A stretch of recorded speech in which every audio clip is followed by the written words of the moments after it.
you stuck, staring at a blank Word document, wondering how on earth to write chapter 1 of your project? Now that your topic has been approved, or you've been given a fresh topic, and the next thing your supervisor says is submit a chapter 1 draft, and you're wondering, how do I even do that? Or maybe you've written something and deep down you know it's total crap. You don't have to worry, because in this video I'll be giving you a 7-step plan to write chapter 1 in just 1 week. So you want to stay to the end of this video. Whether you're a final year student or a master's student, if you follow what I'll be sharing in this video, then you'll be able to submit a draft that your supervisor will actually take serious. If you're new to this channel, welcome to Expressify Academy, a channel dedicated to final year and master's students to help them in their research journey. I want you to subscribe to this channel if you are any of the aforementioned, because every week we'll be dropping videos to help you in your research projects. Like I said, I'm going to be giving you a 7-step plan to write chapter 1 in just 1 week. And I'm very sure step 7 is going to be your favorite. So let's get started.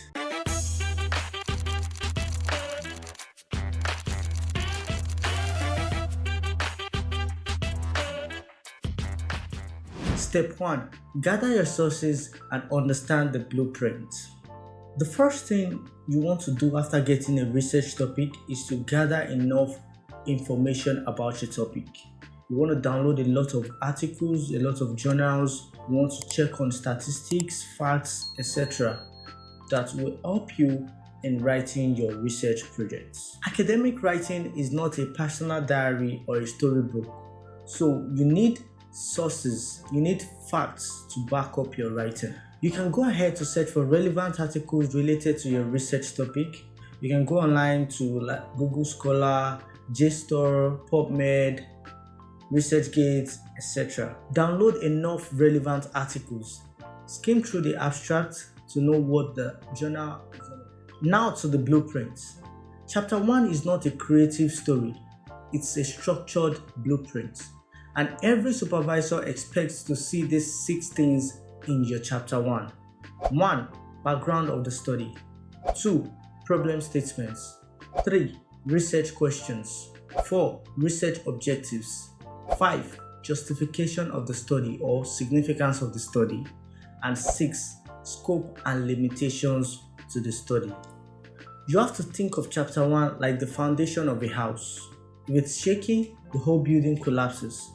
And if it's solid, the supervisor will be rest assured that you are on the right direction. You can simply ask your predecessors for the soft copy of their projects. Just skim through the chapter 1. That alone will give you the sense of tone and structure. Step 2. Write the background of the study. Now that you've gathered enough relevant articles and you've understood the blueprint, then you can start writing. Background of the study is your chance to introduce the big picture of your research topic. I'm going to be showing you the 3-level funnel approach. The first level is the global context. You want to start wide by answering the question, what's happening in the world related to your topic? Ensure to use facts and data to back up your arguments. The second level is the local or national context. You want to zoom into your country or community to know why is your topic relevant there. Then the third level is specific context. You want to narrow down to your study area, the exact problem or the situation you want to research. Let's use this topic as an example. Effects of entrepreneurship education on graduate employability in Southwest Nigeria. For example, a weak background statement will go along the lines of education is important everywhere. I mean, that's vague. So you want to back up your background statement with facts and data. So you could do something like this. Despite heavy investment in Nigerian higher education, graduate unemployment remains over 30%, raising doubts about the effectiveness of entrepreneurship education program. Like I said, we want to back it up with facts, statistics, reports, journals, etc. to have a solid background of the study. Step 3. Craft a powerful statement of the problem, or rather called problem statement. The problem statement is the heart of chapter 1. If it's weak, the whole project suffers. Here is a simple 4-step formula. Number 1, show the ideal situation by answering the question, what should be happening? 2, expose the current reality by answering the question, what is actually happening? 3, highlight the gap by answering the question, what's missed, ignored, or under-researched. And 4, lead into your study by answering the question, how will your study address this situation? Let's look at this example from our topic earlier.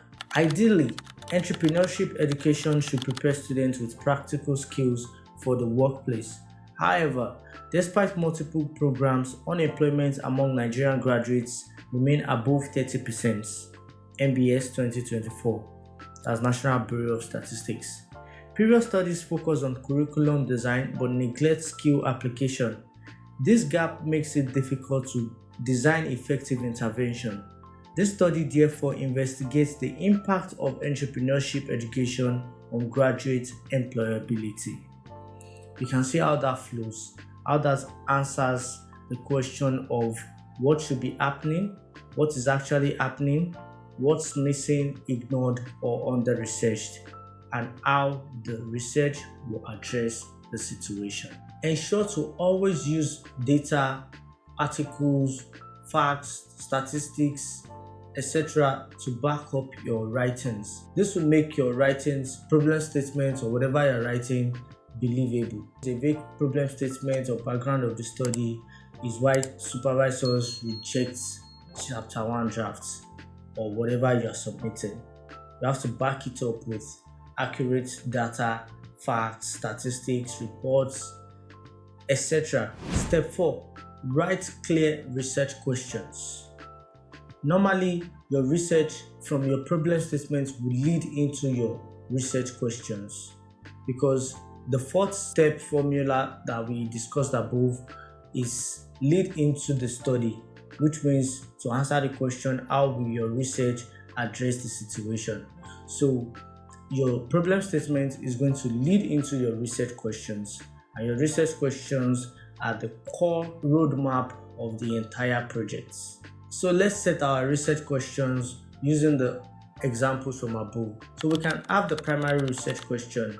What are the effects of entrepreneurship education on graduate employability in Southwest Nigeria? That's the primary research question. But the secondary research questions will be like 3 or 4 more. So we can have something like, what are the students' perceptions of entrepreneurship education? What is the relationship between the entrepreneurship education and employability skills? What are the challenges that limit the effectiveness of entrepreneurship education in the study area, etc. So it's from this research question that you can easily derive your research objectives. So step 4, write a clear research questions and objectives. So from your research question, you are just simply going to turn them into an actionable goals that you can achieve. You get? So all your research questions are going to be turned into an action sentences. So instead of what are the effects of entrepreneurship education on graduate employability in Southwest Nigeria, so it's going to be something like to assess the effects of entrepreneurship education on graduate employability in Southwest Nigeria. The same thing will go for the secondary research questions. So we'll have something like to assess students' perception of entrepreneurship education, to evaluate the relationship between entrepreneurship education and employability skills, to identify challenges that limit the effectiveness of entrepreneurship education. So you just have to rephrase it. You just have to rephrase your research questions to your research objectives. It's that simple. Pro tip: avoid having too many objectives. Don't let it be more than 4 to 5 objectives. 5 max. If it's too much, it looks scattered. If it's too few, it looks shallow. So let it be between 4 and 5 research objectives. Step 5. Write the significance of the study. This is where you explain why your study matters. Don't just write it to add to the academic body, to add knowledge, etc. That's lazy. Don't just write that. Instead, think of who the study will benefit. In our case, we have the students, which is the better understanding of employability skills, universities, maybe like the insights to improve teaching methods, policymakers to give them data to guide reforms, and future researchers a foundation for further studies. You want to explain why your study matters. That's the significance of the study. In some cases, they call it justification of the study. It's the same thing. Always connect your significance of the study back to your problem statements. It shows that you're actually solving a real problem, not just writing for writing's sake. Step 6. Define scope and limitation of the study. Your supervisor don't expect you to solve world's problem.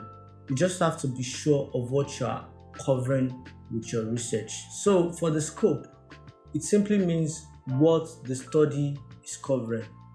So for our topic, effects of entrepreneurship, education on graduates, employability, it could be on the undergraduate final year of 2024 session in Unilag. So it could be something like that. That's what we are covering. While the limitation is what might restrict your study. So it could be limited time, small sample size, difficulty in accessing data. So that could be the limitation. So you have to be honest. Limitation don't make your work weak, they make it realistic. And that's what your supervisors want to see. They want to be sure that you will be able to cover the whole everything that as regards your project within the given resources and the time availability. So your limitation and your scope of study is to prove that your research is realistic. Step 7. Review and polish. Now that you've covered step 1 to step 7, you've written your background to the study, your statement problem, your research questions and research objectives, your justification or significance study, and also written the scope and limitation. Then basically that's everything that your supervisor needs to see in your research. In this step, like I said earlier, is going to be like your favorite. This one, you are not actually writing anything. All you just want to do is to review it and polish it. First off, you want to check the flow. Does each section connect smoothly? Simplify language by avoiding jargon unless it's necessary, and most times it's not necessary. Proofread. Check the grammar and spelling errors, which could kill credibility. And check references. Make sure every fact or articles or statistics is properly cited. This is very, very important. In academic writing, one of the biggest things you can commit is plagiarism. You don't want to copy somebody's work without giving them the actual credits.